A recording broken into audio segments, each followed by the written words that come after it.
Olá, amigos da TV Justiça. Hora de conferir os destaques da semana entre os julgamentos do plenário do Supremo Tribunal Federal. Como sempre, você conosco aqui na TV Justiça. É o Plenárias que está começando agora.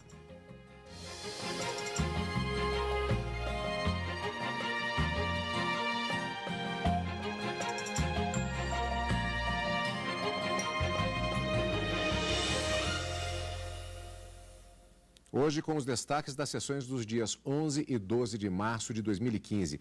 Karina, estas sessões tiveram uma marca registrada bastante forte, porque além de julgamentos que aconteceram, principalmente de matéria constitucional, nós tivemos debates em torno das chamadas súmulas vinculantes, no caso, as chamadas propostas de súmulas vinculantes, com algumas aprovações, criando novos textos que vinculam não só o Poder Judiciário, como toda a administração pública.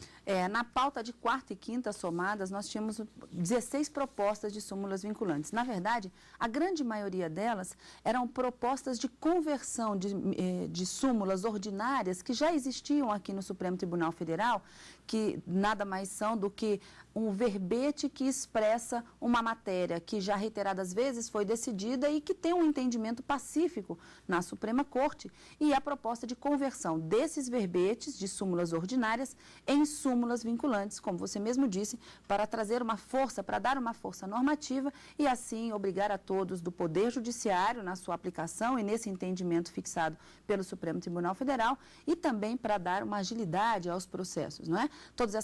A maioria das propostas de conversão partiram do ministro Gilmar Mendes e 5 propostas novas acabaram se tornando súmulas vinculantes que devem ser publicadas dentro em dias próximos agora. Mas além dessas propostas de súmulas vinculantes, que eram 16 e obtivemos um resultado de 5 aprovadas no plenário, alguns pedidos de vistas, interrompendo o julgamento de algumas delas, mas várias leis também de todo o Brasil foram julgadas inconstitucionais, ações diretas de inconstitucionalidade que foram julgadas procedentes, fazendo suspender efeitos de algumas leis do estado de Goiás, Santa Catarina, Paraná, que acabaram sendo julgadas também no plenário na quarta ou na quinta-feira. Trabalhos intensos no plenário do Supremo Tribunal Federal, com resultados bastante positivos. E nós vamos, ao longo do nosso programa de hoje, inclusive, falando mais detalhes a respeito desses mecanismos que envolvem a elaboração, a discussão e a aprovação e os efeitos das chamadas súmulas vinculantes, portanto. Vamos fatiar, como sempre, a partir das sessões realizadas durante a semana, começando, como sempre, com a quarta-feira. No caso, dia 11, dia de sessão plenária no Supremo Tribunal Federal, na sessão que foi marcada na primeira parte por debates exatamente nas PSVs, as propostas de súmulas vinculantes, e também por matéria constitucional. Vamos ver na reportagem. A pauta dessa quarta foi extensa. Das 7 propostas de súmulas vinculantes, o plenário aprovou 4. 2 devem retornar à pauta após pedidos de vista e uma foi adiada. Entre outros temas, as súmulas tratavam sobre competência dos municípios em fixar horários de funcionamento de estabelecimentos comerciais, a cobrança de taxas sobre os serviços de iluminação pública e se a aquisição de bens isentos não tributados por IPI ou com alíquota zero geram ou não direito a crédito na apuração do imposto devido na saída dos produtos. Sobre essa última proposta, o presidente do STF, ministro Ricardo Lewandowski, propôs que não cabe crédito para esses casos e foi acompanhado pela maioria do plenário. Os ministros Dias Toffoli e Marco Aurélio votaram pela não edição da súmula. O Supremo, sem qualquer ressalva, lançará um verbete apontando que não cabe o crédito no caso de isenção, no caso de não incidência, no caso de alíquota zero na entrada de matéria-prima, ou como está no artigo 11 da 9.779, de 99, de produto intermediário e matéria de embalagem. O julgamento dessa proposta foi adiado após o pedido de vista do ministro Teori Zavascki. Cabe ressaltar que a súmula vinculante foi criada a partir da emenda à Constituição número 45 de 2004, que promoveu uma reforma no Judiciário.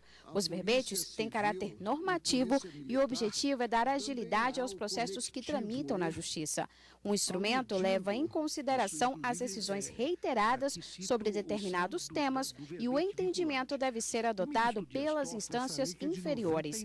Com as decisões da sessão dessa quarta, sobe para 41 o total de súmulas vinculantes aprovadas pelo STF. Eu estou sendo informado pela nossa digna secretária que o levantamento que fizemos aqui no nosso setor administrativo, responsável pela tramitação dos processos, se lograrmos aprovar estas súmulas tal como propostas, isto terá influência sobre 2.700 processos em tramitação. Só aqui, vejam vossas excelências. Então, eu me animo a dizer que vale a pena fazermos um esforço no sentido da aprovação. Os ministros também julgaram em conjunto 2 ações diretas de inconstitucionalidade dos estados de Goiás e Santa Catarina. As ADIs questionavam a constitucionalidade de leis estaduais que criaram um regime diferenciado de aposentadoria para titulares de serventias, titulares de ofícios dos serviços registrais e notoriais, serventuários da Justiça não remunerados pelos cofres públicos e contribuintes facultativos dobristas. O procurador do Estado de Goiás defendeu a inconstitucionalidade da lei goiana. A tese do governador do Estado de Goiás é, na verdade, muito simples. O poder público só pode instituir regime de previdência social dentro dos limites que estão estabelecidos na Constituição Federal. É dizer, para servidores públicos titulares de cargos de provimento efetivo, existe o regime próprio. O relator, ministro Teori Zavascki, disse que a norma criou um regime previdenciário alternativo que viola a Constituição Federal por invadir competência que seria da União. O ministro também propôs uma modulação para que a decisão de inconstitucionalidade da norma não prejudique as pessoas que já estão recebendo a aposentadoria e aqueles que preenchem os requisitos para receberem o benefício até a data do julgamento das ações. A Lei Estadual 15.150 não tratou de estender o regime próprio para a Previdência aos destinatários por ela especificados, como é o caso da Lei de Santa Catarina que fez. Na verdade, ela criou um modelo de previdência alternativo. Sendo assim, é mais plausível a segunda das teses vinculadas pela inicial, que, a rigor, reconduz a um problema de competência para legislar sobre previdência de agentes não remunerados pelos cofres públicos. A maioria dos ministros seguiu o relator. Ficou vencido o ministro Marco Aurélio, que não concordou com a modulação dos efeitos. Na segunda parte da sessão do dia 11, quarta-feira, os ministros julgaram, entre outras, uma ação que contesta uma lei do Paraná que concede isenção do ICMS cobrado sobre operação de importação de produtos. A lei estadual do Paraná, questionada pela Confederação Nacional da Indústria, foi aprovada em 2006. De acordo com a CNI, o benefício fiscal viola o princípio da isonomia. Aqui no Supremo, o relator do caso, o ministro Luiz Roberto Barroso, considerou que a maior parte da lei é inconstitucional. Ele foi acompanhado por todos os ministros da Corte. O relator também propôs a modulação dos efeitos para que a decisão passe a valer já a partir dessa quarta-feira. Em relação a esse ponto, o ministro Marco Aurélio divergiu. E também na sessão, os ministros julgaram inconstitucional uma lei de Santa Catarina que trata sobre o pagamento de assinatura básica nos serviços de telefonia fixa, desde que permita ao consumidor o desconto do valor pago nos serviços telefônicos. Karina, além desses julgamentos, eu não estou falando nem das súmulas que a gente vai ver daqui a pouquinho, mas nós tivemos também outros processos que foram julgados também na sessão plenária da quarta-feira. Nós tivemos uma ação direta de inconstitucionalidade que foi proposta contra uma lei do Estado de Santa Catarina que concedia, de uma certa forma, incentivos fiscais para importações realizadas pelos portos e aeroportos de Paranaguá e Antonina, no estado do Paraná. Os ministros entenderam que essas concessões de benefícios fiscais somente pode ser realizado com vamos dizer assim, um acordo nacional entre os estados e o Distrito Federal para se evitar uma guerra fiscal. Então, é preciso que seja celebrado um convênio para estabelecer essa concessão de benefícios fiscais, o que não teria acontecido para a criação dessa lei do Estado de Santa Catarina. No caso, o ministro relator, que foi o ministro Luiz Roberto Barroso, ele propôs uma modulação de efeitos nessa declaração de inconstitucionalidade, porque, segundo foi dito no próprio plenário, a lei já estava em vigor há 8 anos e essa concessão de benefícios, caso a decisão de inconstitucionalidade retroagisse desde a data do início, poderia haver uma insegurança jurídica, enfim. Ele propôs a modulação para decidir que essa decisão passaria a valer a partir da data do julgamento da ação direta de inconstitucionalidade, portanto, o dia 12 de março de 2015, que foi quando, na verdade, 12 não, 11, não é? Porque foi um julgamento da quarta-feira. Do dia 11 seria o deadline para a produção de efeitos dessa lei de concessão de incentivos, portanto, nos portos e aeroportos do Estado do Paraná. O ministro Marco Aurélio sempre manifesta-se contra a modulação, mas acabou se atingindo o quórum necessário e a decisão de inconstitucionalidade dessa lei do Estado do Paraná acabou sendo modulada pelo plenário do Supremo Tribunal Federal, não pode mais produzir qualquer tipo de efeito, não pode mais haver esse incentivo a partir do dia 11 de março de 2015. Na quarta-feira, o destaque foi também, portanto, a questão das propostas de súmulas vinculantes.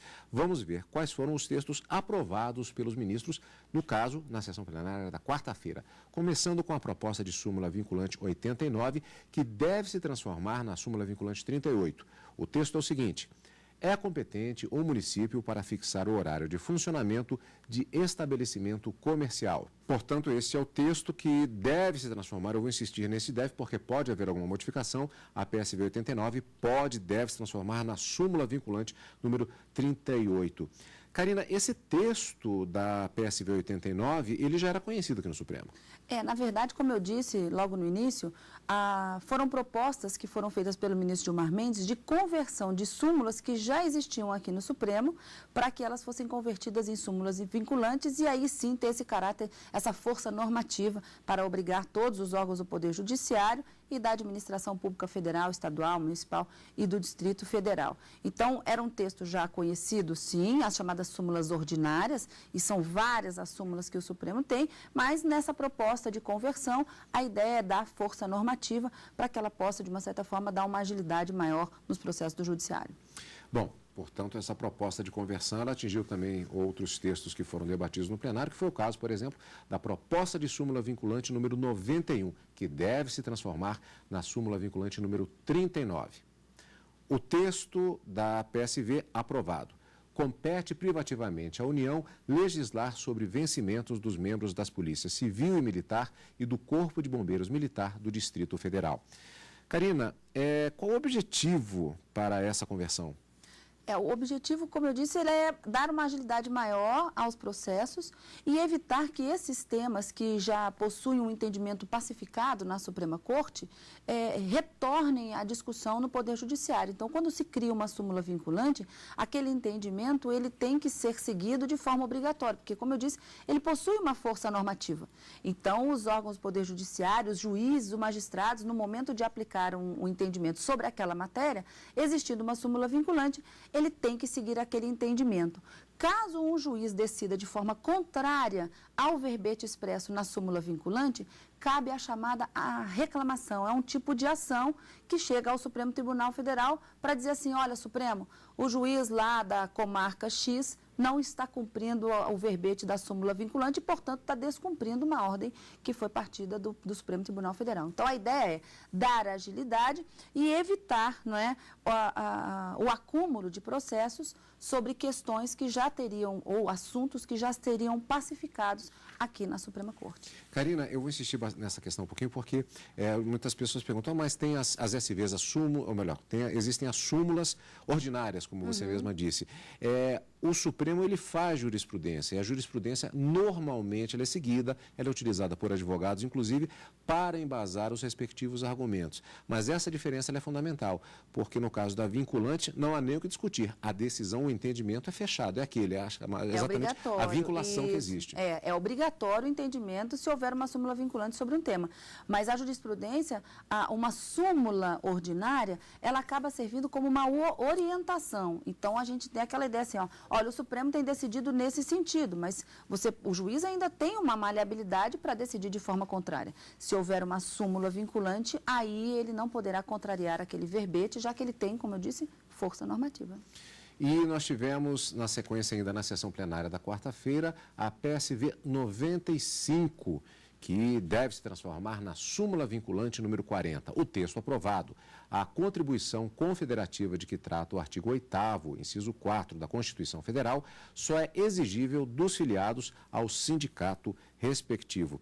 Karina, a proposta de súmula, ela depende de um quórum específico. Qual é? As súmulas vinculantes, A súmula não vinculante. é? Elas foram criadas com a emenda 45, em 2004, e na regulamentação que foi feita dessas súmulas vinculantes, exige-se, né, de acordo com a legislação, um quórum especificado para aprovação de 2/3 de ministros votando no sentido da aprovação da súmula.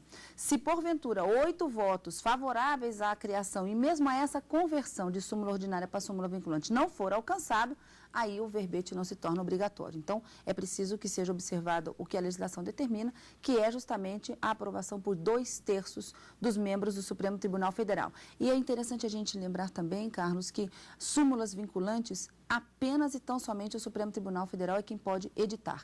Porque quem estuda o direito, vamos dizer assim, alguns acadêmicos podem ficar pensando, mas no Tribunal Superior do Trabalho tem também súmulas. STJ, Superior Tribunal de Justiça, também existem súmulas. No Tribunal Superior Eleitoral, nós temos também algumas súmulas. São súmulas que representam uma mera orientação do tribunal acerca de um entendimento firmado e já pacificado.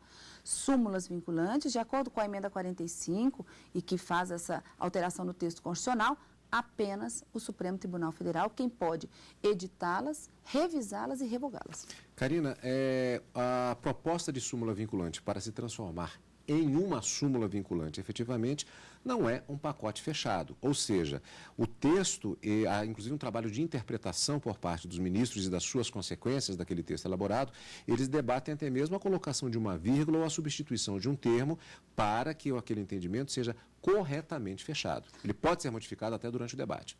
Sim, sem dúvida. Mas no caso dessas propostas que foram aprovadas e convertidas em súmulas vinculantes dessa semana, o julgamento até foi bastante rápido, com exceção de algumas que nós tivemos alguns pedidos de vista, porque como já eram entendimentos fixados, eram súmulas ordinárias já um pouco antigas, vamos dizer assim, eles simplesmente ratificaram aquele entendimento, não é?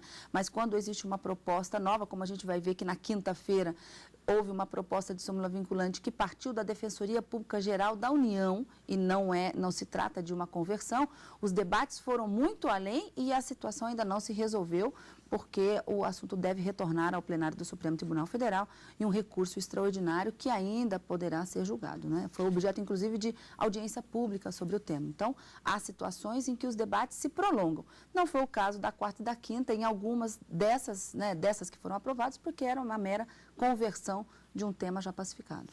E assim nós vamos para a última proposta de súmula vinculante que foi debatida na sessão plenária da quarta-feira. Daqui a pouquinho vamos ver a matéria sobre a quinta-feira, vamos à proposta de súmula vinculante 98, que deve se transformar na súmula vinculante 41. O serviço de iluminação pública não pode ser remunerado mediante taxa. Karina, aqui há uma questão em relação a esse texto especificamente, sobre a questão do termo taxa. Há um perigo aqui que tem que ficar bastante claro em relação à interpretação desse texto. Taxa é uma espécie de tributo que é cobrado quando há uma individualização do serviço prestado.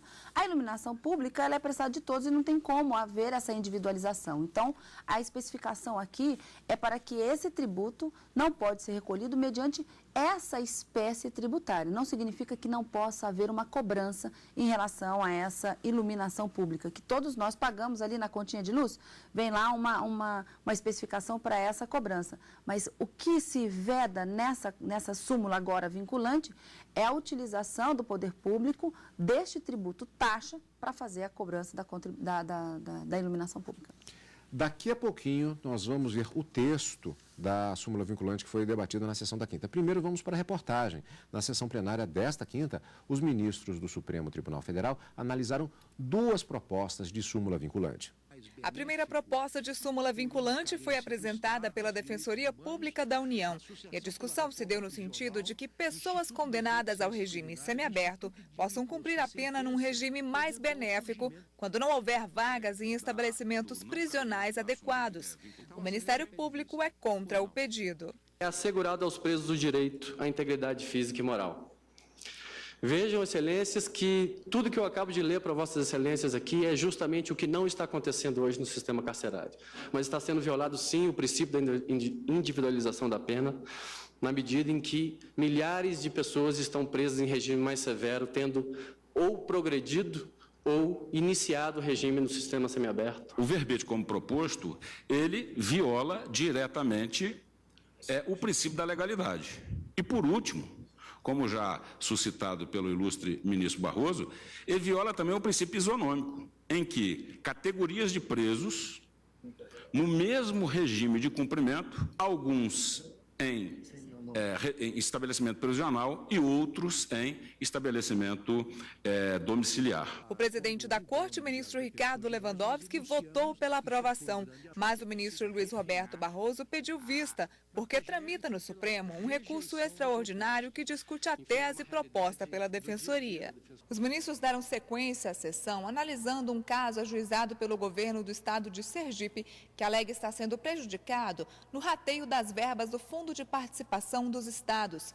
Ele pede o recálculo das verbas a partir de abril de 1999, incluindo os valores que foram descontados a títulos de incentivos fiscais para 2 programas, o PIM e o ProTerra.